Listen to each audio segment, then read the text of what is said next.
Good morning সবাইকে, কেমন আছো তোমরা? আশা করছি ভালো আছো। তো আমিও ভালো আছি। আবার একটা নতুন ভিডিও নিয়ে এসেছি, তোমরা দেখতে থাকো ভিডিওটা কেমন লাগে। আজকে সকাল সকাল অনেক রোদ উঠেছে, তাই অনেক গরম হবে। আমি সকালে ফ্রেশটা হয়ে সবার জন্য চা করে নিলাম। প্রথমে চা আর কেক দিয়ে আমরা সবাই চা খেয়ে নিই। চা খাইয়া তারপরে আমি ঘরের সমস্ত কাজ করে তারপরে 10টার দিকে আমার ছেলেকে ছাড় করে দিয়ে কি বলে। কি করছো? নানু করছো? সবাইকে হাই বলো। হাত দিয়া এদিকে দেখো। তারপরে আরো কি কইবা? আই লাভ ইউ কইবা? কয়ে দাও।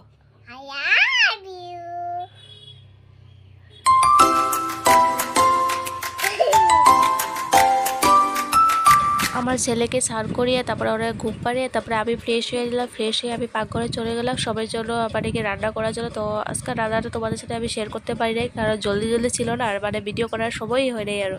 তারপরে রান্না করে আমরা সবাই মিলে খেয়ে নিলাম। খেয়ে বিকালের পর রেস্ট নিলাম। তারপরে জিজু এসেছে, জিজু আসার সময় ঠান্ডা, তারপরে লাচ্ছি আর অনেক কিছু নিয়ে এসেছে। তারপরে গিয়ে আমরা ঠান্ডাটা প্রথমে ঢেলে নিলাম।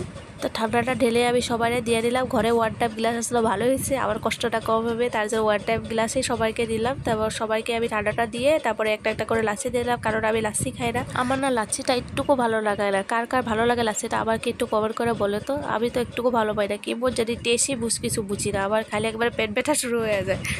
তারপর ঠান্ডা আর লাচ্ছিটা আমি সবাইকে দিয়ে দিলাম, কারণ কি আমার মানে কি অনেক সর্দি লেগেছে। আমি ওখানে মানে ঠান্ডাটা খাবো না, অল্প গরম হলে খাবো, তার জন্য আবারটা রেখে দিলাম। তো আমার ছেলে দেখুন আপেলগুলো ছোটো ছোটো দেখেছে না, ভাবতেছে অন্য বস্তু দেখি। তো আপেল আর কালাকল আছে, এটা খেয়ে তারপরে আমরা বিকালের পর মানে ঘুরতে চলে গেলাম। ওই মূর্তি এখানে গেলাম। তারপরে দেখো অনেক রকমের মূর্তি বানাইছে এখানে, সব মূর্তি মানে রেডি হয়ে গেছে বিশ্বকর্মা পূজার লিগার। এখানে মূর্তি বানায় একবারে আমার ঘরের সামনে, মানে কি 2টা ঘর পার হয়ে মূর্তি বানায়। তো আমার ছেলেটা রোজ দেখতে যায় মূর্তি, ঠাকুর বানায় দেখতে যায় কি কি ঠাকুর বানায়। তো দেখো সব ঠাকুর বানাই আজকে আমি এখানে শেষ করলাম। কেমন হয়েছে?